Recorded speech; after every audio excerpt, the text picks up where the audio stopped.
அனைவருக்கும் வணக்கம். இன்றைக்கி வந்து 22/4/2024 திங்கக்கிழமை அன்னைக்கு Nifty index and bank Nifty index இது ரெண்டுமே சிபிஆர் இண்டிகேட்டர் யூஸ் பண்ணி எப்படி ட்ரேட் பண்ணுறது அப்படிங்கிறத பார்த்துடலாம். அதுக்கு முன்னாடி வந்து பார்த்திங்க அப்படின்னா ஃப்ரைடே அன்னைக்கு வந்து யூஎஸ் மார்க்கெட் என்னாச்சு அப்படிங்கிறத பார்க்கும்போது மிகப்பெரிய ஃபாலு. இந்த ஃபால்லே வந்து பார்த்திங்கன்னா ஒரு கன்சாலிடேஷன் அண்ட் ஒரு க்ரீன் கேண்டில். இது எதை இண்டிகேட் பண்ணுது அப்படின்னா ப்ரைஸ் இதுக்கப்புறம் ஃபர்தராக வந்து மேலே தான் போகுது. கீழே போகிறது அப்படிங்கிறது இந்த ஸ்விங் லோ இருக்குது பார்த்தீங்களா, அதாவது இந்த 37,618 தாண்டி கீழே போக முடியாது. மேலே போகிறதுக்கு தான் நிறையா வாய்ப்பு இருக்குது. அது இன்னும் கொஞ்ச நாள் கூட கன்சல்டேஷன் ஆகிறதுக்கு வாய்ப்பு இருக்குது அப்படிங்கிறது தான் இது இண்டிகேட் பண்ணுது.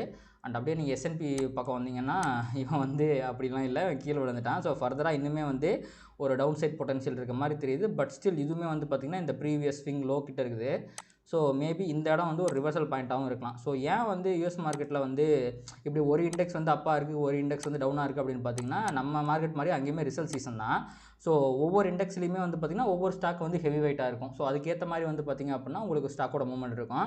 நாஸ்டாக்லாம் ரணக்கொடூரமாக வந்து ஒரு 2% கீழே 2% கீழே விழுந்திருக்கான். இதற்கு முக்கியமான காரணம் வந்து பார்த்திங்கன்னா ஐ திங்க் என்விடியாங்கிற ஸ்டாக்காக இருக்கும். நம்ம இதை பற்றி ஆல்ரெடி பேசியிருக்கோம். இவன் 10% விழுந்தான்னு நினைக்கிறேங்க ஃப்ரைடே அன்னைக்கு. ஸோ அதனால தான் வந்து பார்த்திங்கன்னா வந்து இண்டெக்ஸ் இங்கே பார்த்திங்களா, இவன் தலைவன் வந்து எப்படி விழுந்திருக்கான் பாருங்க என்விடியா.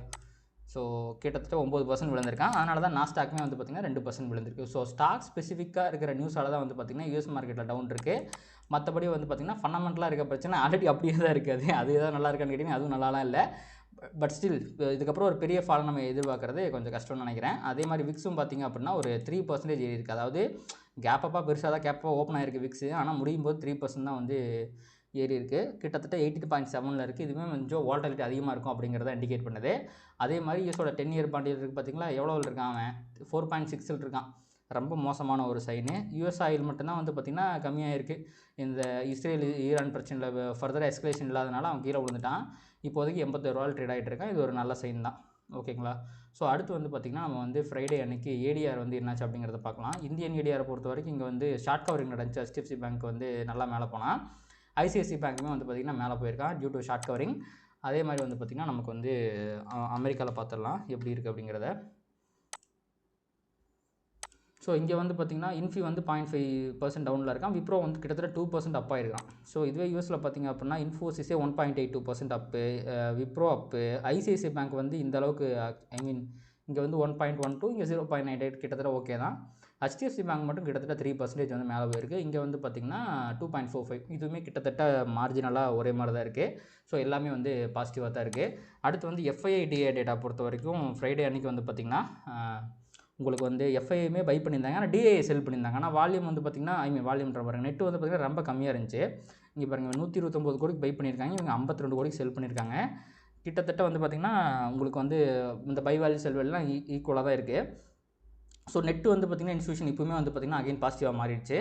அதுக்கப்புறம் வந்து இப்போ வேர்ல்டு மார்க்கெட் கரண்ட்டில் வந்து எப்படி இருக்குது அப்படிங்கிறத பார்க்கலாம். ஸோ ஃப்ரைடே மார்க்கெட்டை பொறுத்த வரைக்கும் எல்லாமே கொஞ்சம் பாசிட்டிவாக தான் இருக்குது. அண்ட் HDFC பேங்கோட ரிசல்ட்டும் வந்திருக்கு. இப்போ பார்த்திங்க அப்படின்னா டவ் ஜோன்ஸ் பாசிட்டிவாக இருக்குது, S&P பாசிட்டிவாக இருக்குது, நாஸ்டாக் பாசிட்டிவாக இருக்குது, டாக்ஸ் பாசிட்டிவாக இருக்குது, மற்ற யூரோப்பியன் மார்க்கெட் எல்லாமே பாசிட்டிவாக இருக்குது, நிக்கியும் பாசிட்டிவாக இருக்குது, தைவான் மட்டும் நெகட்டிவாக இருக்குது. எனக்கு தெரிஞ்சு அது வந்து அவங்களோட இன்டர்னல் பிரச்சனையாக இருக்கும்னு நினைக்கிறேன். மற்றபடி எல்லா மார்க்கெட்டுமே வந்து பாசிட்டிவாக தான் இருக்குது. அதனால் கிஃப்ட் நிஃப்டியுமே பாசிட்டிவாக இருக்கிறதுக்கு ஏகப்பட்ட வாய்ப்புகள் இருக்குது. அவன் 221 அப்படின்ட்டு ஒரு 100 பாயிண்ட் இப்போ அதுக்கு வந்து கேப்பப் காட்டுறான். ஸோ இப்போ வந்து நிஃப்டி ஆல்ரெடி வந்து நல்லா பாசிட்டிவாக தான் முடிச்சிருந்துச்சு. ஒரே நிமிஷம் நான் உங்களுக்கு வந்து டெய்லி சிபிஆர் வந்து போட்டுறேன். இதான் வந்து பார்த்திங்கன்னா டெய்லி சிபிஆர் ஒரு கிட்டத்தட்ட ஒரு பேரலல் சிபிஆர் வந்து சிபிஆருக்கு மேலே வந்திருக்கான்.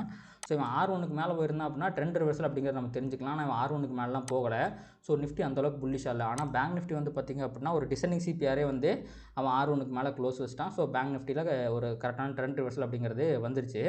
ஸோ இப்போது இருக்க நிலைமைக்கு வந்து நிஃப்டி வந்து ஒரு 100 பாயிண்ட் கேப்பப் ஆகிறான் அப்படின்னா இவன் வந்து HDFC பேங்கோட ரிசல்ட்டை வந்து ஃபேக்டரின் பண்ணியிருப்பான். விச் மீன்ஸ் HDFC பேங்க் வந்து இன்றைக்கி பெருசாக விழுறதுக்கான வாய்ப்பு இல்லை அப்படிங்கிறதான் தெரியுது.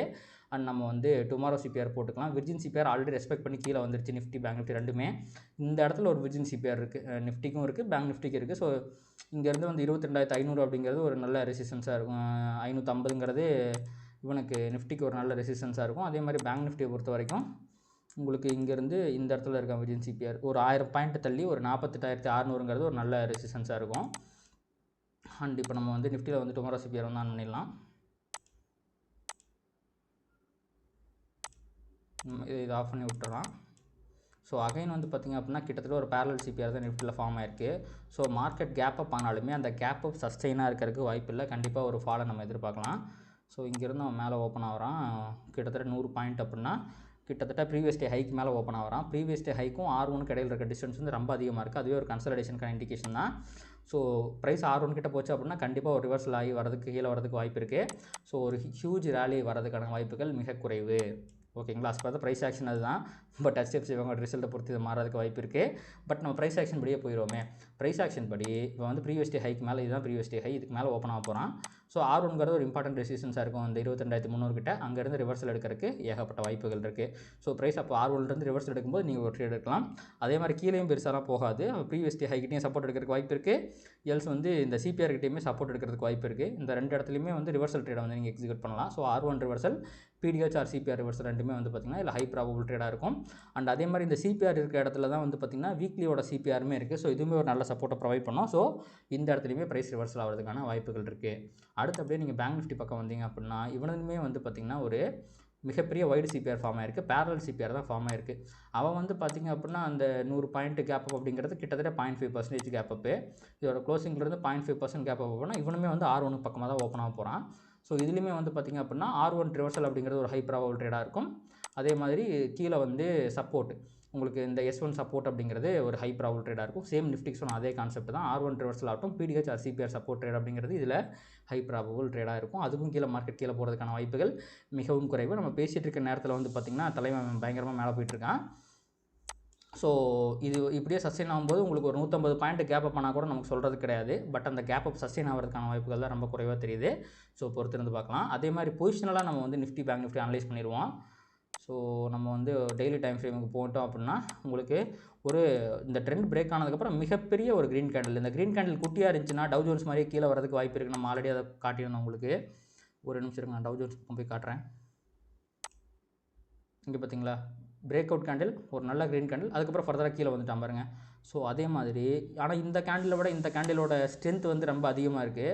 ஸோ பயங்கரமாக இவன் மேலே போகிறதுக்கான வாய்ப்புகள் இருக்குது அப்படிங்கிறது தான் எனக்கு தோணுது.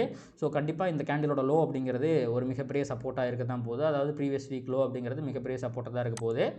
ஸோ இப்போ சப்போர்ட் லைன் இருக்கனால அடுத்த ரெசிஸ்டன்ஸ் அப்படிங்கிறது 22,800 கிட்ட இருக்குது. ஸோ அதே கான்செப்ட் தான் வந்து பார்த்திங்கன்னா பேங்க் நிஃப்டிலையுமே நம்ம இதுக்கு முன்னாடி பேங்க் நிஃப்டியில் ஒரு ட்ரையாங்கிள் பேட்டர்ன் போட்டிருந்தோம் பார்த்தீங்களா. இப்போ அந்த ட்ரையாங்கிள் பேட்டர்னை நம்ம போட முடியாது. ஏன்னா இவன் பேட்டர்னை மாற்றி விட்டான். நான் ட்ரையாங்கிள் பேட்டர்ன் இல்லை, நான் வந்து சேனல் பேட்டர்ன், அது ஒரு அசெண்டிங் சேனல் பேட்டர்ன் அப்படிங்கிற மாதிரி அவன் மாற்றிட்டான். ஸோ இதுதான் வந்து பார்த்திங்கன்னா அந்த சேனல் பேட்டர்ன். அதோட சப்போர்ட்லேருந்து கரெக்டாக பிரேக் ஆகி மேலேயும் போயிட்டான். ஸோ இவனுக்குமே வந்து பார்த்திங்கன்னா இந்த சப்போர்ட் லைன் அப்படிங்கிறது மிகப்பெரிய சப்போர்ட்டாக இருக்கும். 47,100 அப்படிங்கிறது நல்ல சப்போர்ட்டாக இருக்கும். அதே மாதிரி மேலே ரெசிஸ்டன்ஸ் அப்படிங்கிறது 49,100, ஒரு 2000 பாயிண்ட் இருக்குது மேலே போகிறதுக்கு. ஸோ ப்ரைஸ் கொஞ்சம் கன்சால்டேட் ஆகிட்டு மேலே போகிறதுக்கு நிறைய வாய்ப்புகள் இருக்குது. அதே மாதிரி கீழே பேனிக் க்ளோ ஆன இந்த 46,500 தாண்டும் போது ஃபர்தராக கீழே ஒரு டவுன் சைட் மொமெண்டம் நம்ம பார்க்கலாம். ஸோ இதான் வந்து பார்த்திங்கன்னா நிஃப்டி அண்ட் பேங்க் நிஃப்டியை பொறுத்த வரைக்கும் பொசிஷனல் அனாலிசிஸ். அண்ட் இதோட இந்த வீடியோவை முடிச்சுக்கலாம். நம்ம இந்த வீடியோ உங்களுக்கு கண்டிப்பாக யூஸ்ஃபுல்லாக இருந்திருக்கும்னு நினைக்கிறேன். இந்த வீடியோ உங்களுக்கு பிடிச்சிருந்துச்சுன்னா லைக் பண்ணுங்கள், கமெண்ட் பண்ணுங்கள், ட்ரேட் பண்ணுற மற்ற நண்பர்களும் அதை ஷேர் பண்ணுங்கள். அது யூடியூப் அல்காரிதம் ட்ரிகர் பண்ணி இன்னும் நிறைய பார்வையாளர்கள் நம்ம சேனலுக்கு கொண்டு வந்து சேர்க்கும். நன்றி.